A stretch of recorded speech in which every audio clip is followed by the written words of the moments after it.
శ్రీ విఘ్నేశ్వర స్వామి వారి యొక్క గణేష పురాణంలోని ఒక కథ గురించి మనమైతే తెలుసుకుందాం. అందరూ కూడా భక్తి శ్రద్ధలతో ఈ కథను వినండి. స్వామి వారి యొక్క సంపూర్ణమైనటువంటి అనుగ్రహం మనపై ఉంటుంది. వేదవ్యాస మహర్షి 18 పురాణాలతో పాటు ఉప పురాణాలు కూడా రచించాడు. అందులో ఒకటి గణేష పురాణం. ఇందులో మొత్తం 92 అధ్యాయాలు ఉంటాయి. సంస్కృత మూలం. 32 కోట్ల దేవతలు, గంధర్వులు, మానవులు, పురుషులు, యక్షులు అందరూ పూజించే దైవం ప్రథమ పూజ్యుడు. 32 కోట్ల దేవతలను పూజించే 32 గణపతులకు గణనాయకుడైనటువంటి గణపతిని గురించి ఇప్పుడు మనం తెలుసుకోబోతున్నాం. ముందుగా బ్రహ్మ పూజ్యులైన గణపతికి నమస్కరిస్తూ, గురుదేవునికి నమస్కరిస్తూ ఎందరో మహానుభావులు గణేశుని గొప్పతనం గురించి ఎన్నో భాషల్లో ఎందరో తెలియజేశారు. ఇక గణేష పురాణం ఇప్పుడు నా ద్వారా మీ అందరికీ వినిపించడం నా అదృష్టంగా భావిస్తూ, మనకు ఎన్నో జన్మల అంతరాల పుణ్యఫలం వలన గణేశుని యొక్క పురాణం ఈ రోజు మనం వినగలుగుతున్నాం. సంస్కృత మూల గ్రంథమైనటువంటి గణేష పురాణం ఉప పురాణంగా వేదవ్యాసుడు రచించాడు.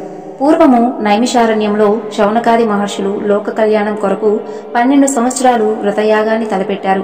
అందులో భాగంగా ప్రతిరోజు కూడా సాయంకాలం పురాణ శ్రవణం చేసేవారు. ఒక శుభముహూర్తాన మహర్షులందరూ పురాణ వాక్య ప్రవీణులై సూత మహర్షిని ఈ విధంగా ప్రశ్నించారు. వేదవ్యాసుని శిష్యుడైన ఓ సూత మహర్షి, నువ్వు సకల శాస్త్రాలను పురాణాలను చదివిన వాడువు, సకల విద్యలకు నిధివి. నీ వంటి వారిచే జ్ఞానామృతం పొందుట మా అదృష్టం. పురాణాలు వినిపించి మా జన్మ ధన్యం చేశారు. అలాగే మంగళకరమగు పరమ పావనమైన స్మరణ మాత్రేనా దర్శనం కలిగించే ఆ గణేశుడి యొక్క కథను వినిపించి జన్మ చరితార్థం చెయ్యండి అని మహర్షులు సూత మహర్షితో అన్నారు. దానికి సూత మహర్షి ఎంతో సంతోషించి, ఓ మహర్షులారా, సకల దేవతలు స్మరించే ప్రణవ అక్షరం ఓంకార రూపం గణేశుడు. అలాంటి గణేశుని గురించి అడగడం మీ యొక్క పూర్వజన్మ సుకృతం. గణేశుని పురాణం విని మీ జన్మను చరితార్థం చేసుకోండి.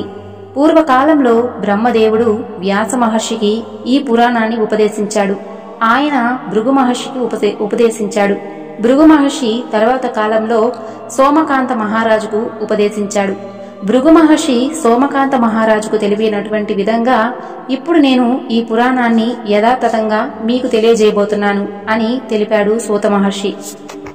పూర్వకాలంలో సౌరాష్ట్ర దేశంలో దేవనగరం రాజ్యాన్ని సోమకాంతుడు అనే మహారాజు పరిపాలించేవాడు.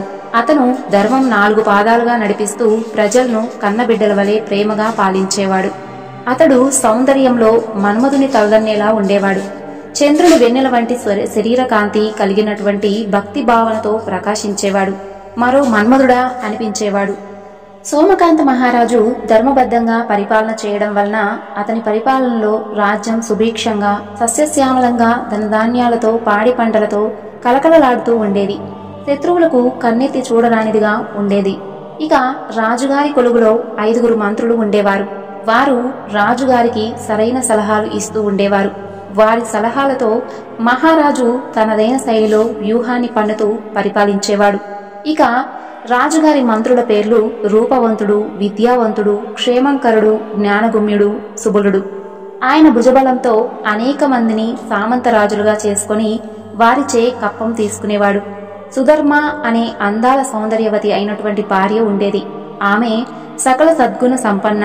ఆ మహాపతివ్రత తలలో 4 వలె ఉండేది. తాను రాజు చేసే పూజల్లో తోడ్పడుతూ సర్వ అలంకారం భూషితమై మంగళ స్వరూపిణిగా శోభిల్లుతూ ఉండేది.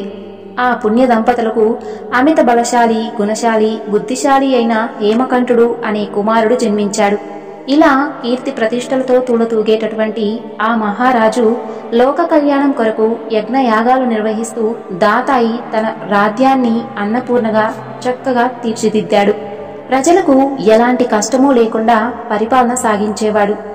ఇది గణేష పురాణంలోని సోమకాంత మహారాజు యొక్క వృత్తాంతం.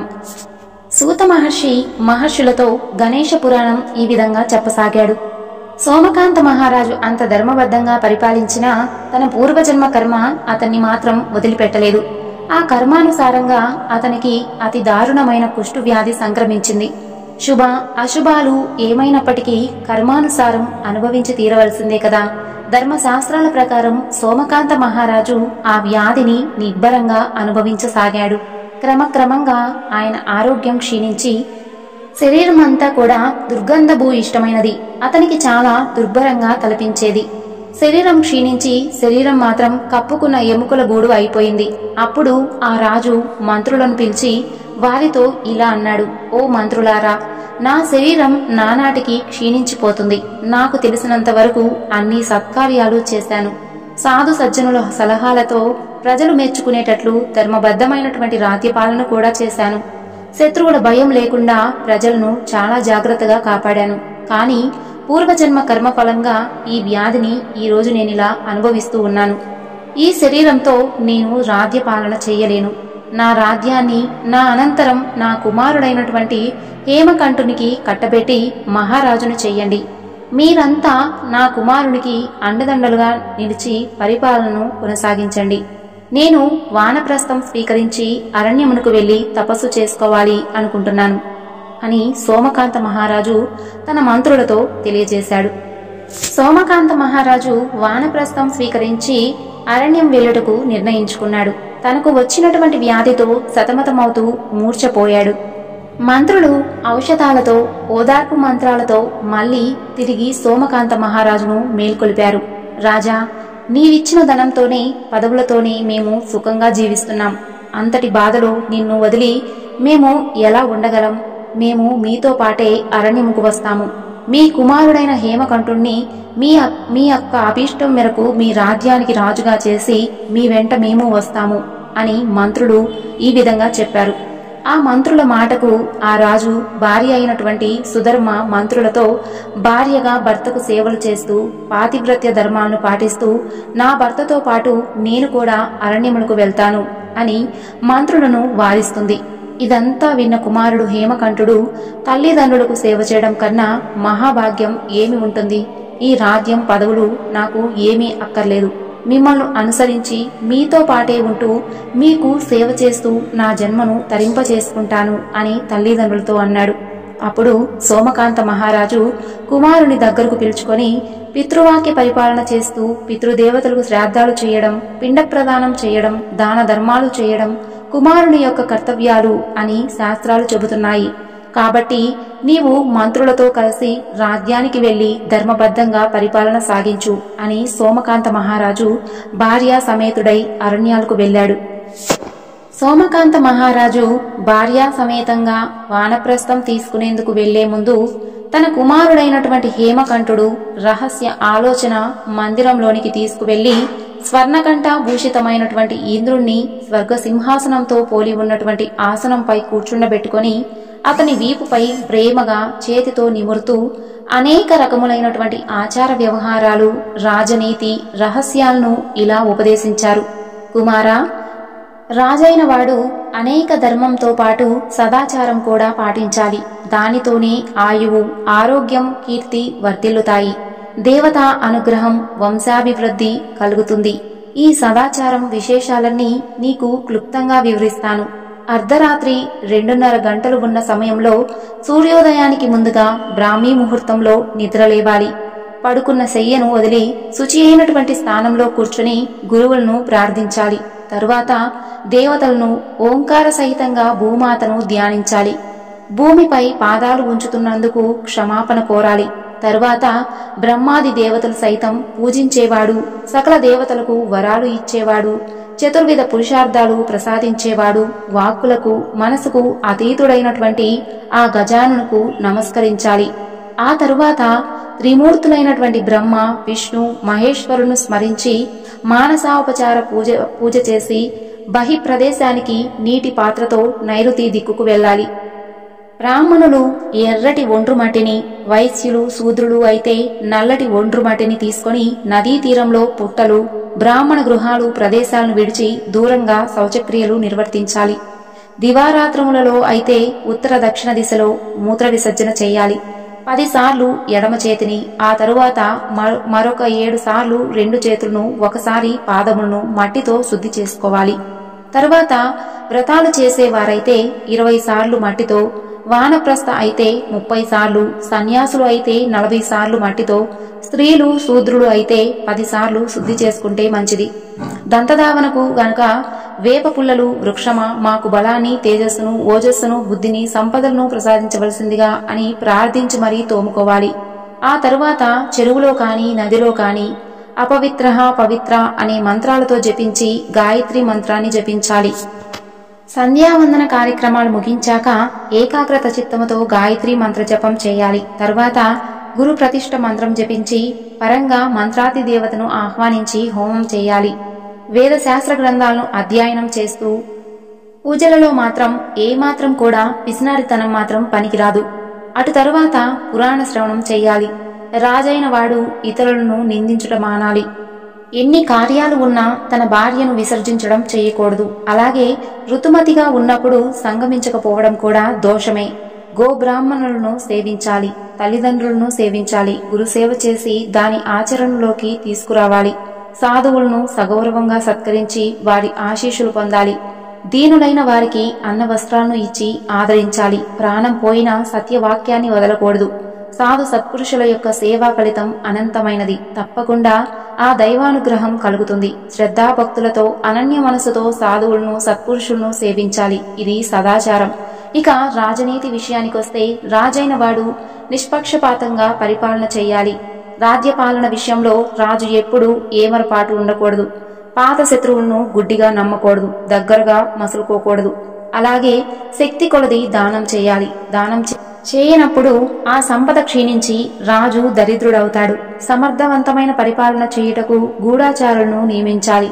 రాజు వారు చెప్పిన విషయంలోనే కాక గూఢాచారి నేత్రములు కలిగి ఉండాలి. ఎప్పుడూ అప్రమత్తంగా ఉండాలి. సరైన దండనీతిని పాటించినప్పుడే రాజ్యంలో ప్రజలు భయభక్తులతో ధర్మవంతులై మెలుగుతారు. ఇక రాజు ఎప్పటికీ అంతర్శత్రువులను అంటే కామ, క్రోధ, లోభమోహ మదమాశ్చర్యాలను అనే ఈ ఆరింటిని జయించాలి. కుమార, నీడనిచ్చే చెట్లను ఎప్పుడూ నరకరాదు. వృత్తి విచ్ఛేదం, సంతాన విచ్ఛేదం, అలాగే దేవతా విచ్ఛేదం చేయరాదు. సర్వకాలాలలో దాన ధర్మాలు చెయ్యాలి. త్యాగబుద్ధి కలిగి ప్రజలకు ఆదర్శప్రాయంగా ఉండాలి. స్త్రీలకు రహస్యాలు చెప్పరాదు. మిత్రద్రోహం చేయరాదు. తాను ప్రసన్నతతో మంచి హృదయంతో ప్రజల యొక్క సేవకుల యొక్క అభిమానాన్ని, ఆదరణను చూడగొనాలి. బ్రాహ్మణులను రుణ విముక్తి చెయ్యాలి. గోవులను సంరక్షించి పూజించి విధిగా ఆచరించాలి. ఎల్లప్పుడూ దేవ బ్రాహ్మణ పూజలు చేయడం ధర్మజుడైనటువంటి రాజు యొక్క ధర్మం. అనేకానేక ధర్మ సూక్ష్మాలను, రాజానీతిని, సదాచారాన్ని కుమారుడైనటువంటి హేమకంఠుడుకు బోధించాడు. ఆ తరువాత ఒక శుభముహూర్తాన్ని నిర్వహించి రాజపరివారాన్ని, మంత్రులను పిలిచి సకల సంబరాలతో, సమస్త రాజలాంఛనాలతో పురప్రముఖులు, రాజ్య ప్రజలు చూస్తూ ఉండగా గణేశుని పూజ చేసి ఇష్టదైవమునకు ఆరాధన చేసి వేద మంత్రాలతో, వేద విధులతో, వేద బ్రాహ్మణుల మంత్ర ఘోషాల మధ్య మహావైభవంగా కుమారునికి పట్టాభిషేక మహోత్సవాన్ని నిర్వహించాడు. తరువాత మంత్రులను పిలిచి, అమాత్యులారా, ఇతడు నా కుమారుడు, రాజ్యానికి వారసుడు. మీరంతా నా యందు చూపిన అభిమానాన్ని, ఆదరణను, అనురాగాన్ని నా కుమారుడుకు ఇవ్వండి. నా ఆజ్ఞలాగానే నా కుమారుడు యొక్క ఆజ్ఞను మీరు, మీతో పాటు మన రాజ్యంలో ప్రజలు అందరూ పాటించండి. తన కుమారుణ్ణి మంత్రులకు అప్పగించి అనంతరం బ్రాహ్మణ సమారాధనతో, ద్విజులను దాన ధర్మాలతో సమస్త ప్రజలను సంతృప్తిపరిచి ఆనందింపజేశాడు సోమకాంత మహారాజు. ఇక తన కుమారునికి పట్టాభిషేకం చేసిన తరువాత బ్రాహ్మణులను సత్కరించి విలువైన మణిమాణిక్యాలు, ఇతరులకు వారికి తగినట్లుగా ఆవులను, ధనధాన్యాలను, గుర్రాలను, అలాగే అతిథులుగా వచ్చిన రాజులకు ఏనుగులను, గుర్రాలను బహుమతిగా ఇచ్చాడు. సోమకాంత మహారాజుకు వ్యాధితో బాధ ఎక్కువ కావడం వల్ల అరణ్యానికి వెళ్లడానికి సిద్ధమయ్యాడు. కన్న బిడ్డల వలె చూసుకోవడం వలన ప్రజలంతా ఆ మహారాజును విడిచి ఉండలేక హాహాకారాలు చేస్తూ అతన్ని అనుసరించారు. మంత్రులు, రాణులు, కుమారుడు అయిన హేమకంఠుడు కూడా అతన్ని అనుసరించాడు. సోమకాంత మహారాజు 2 కోసుల దూరం నడిచిన తరువాత అక్కడ శీతల ఉద్యానవనంలో కూర్చొని ఉన్నాడు. అక్కడికి వచ్చినటువంటి ప్రజలు, పురప్రముఖులు, రాణులు తన కుమారుడైన హేమకంఠుడితో ఇలా అన్నాడు: ఓ నా ప్రియ ప్రజలారా, రాజ్య పాలనలో నా వల్ల ఏదైనా అపకారం జరిగితే నన్ను క్షమించండి అని అంజలి ఘటించాడు. నా మీద చూపిన ఈ ప్రేమానురాగం, ఈ స్నేహభావం నా కుమారుడైనటువంటి హేమకంఠుడిపై కూడా చూపించండి. అందరూ రాజధానికి తిరిగి వెళ్లి నా కుమారుడి పరిపాలనలో సుఖశాంతులతో ఉందురుగాక. నన్ను శాంతచిత్తంతో అరణ్యానికి వెళ్లి తపస్సు చేసుకోనివ్వండి. దయచేసి నా మాట మన్నించి మీరంతా తిరిగి రాజధానికి వెళ్లి సుఖంగా జీవించండి. నా రోగభూష్టమైనటువంటి ఈ శరీరాన్ని కర్మలు అనుభవించక తప్పదు కదా. రాజు మాటలకు కొంతమంది కన్నీరు కార్చి ధైర్యం తెచ్చుకొని ఇలా అన్నారు: ఓ రాజా, నీవు మమ్మల్ని పోషించడం వలన, మమ్మల్ని రక్షించడం వలన, మమ్మల్ని పాలించడం వలన మీరు మాకు తండ్రి అయ్యారు. మమ్మల్ని కన్న బిడ్డల వలె ప్రేమతో చూసుకున్నారు. మేము మిమ్మల్ని ఎలా విడవగలము? మీతో పాటే వచ్చి మీకు సేవ చేస్తూ అడవిలో పండ్లు ఫలాలు తింటూ పుణ్యక్షేత్రాలు నదులను దర్శించి మా జన్మను ధన్యం చేసుకుంటాము. మీరు ఆరోగ్యవంతులైన తర్వాత మళ్ళా అందరం కలిసి రాజధానికి వద్దాము అని సోమకాంత మహారాజుకు ప్రజల అభిమానంతో హృదయం ద్రవించిపోయింది. ఓ ప్రజలారా, మీరు ఇలా మారు పలకటం భావ్యం కాదు, ఇది మీకు తగదు అని నచ్చజెప్పాడు. కాని కుమారుడైనటువంటి హేమకంఠుడు, ఓ తండ్రి, నీవు లేని ఈ భోగభాగ్యాలు, ఈ రాజ్యము నాకు ఏమాత్రం కూడా ఇష్టం లేదు. ఇప్పటి వరకు నిన్ను విడిచి ఎప్పుడూ ఉండలేదు, ఇప్పుడు ఎలా ఉండగలను అని అన్నాడు. కుమారా, నీవు ఇలా అంటావనే నీకు రాజనీతిని, సదాచారాన్ని తెలియజేశాను కదా.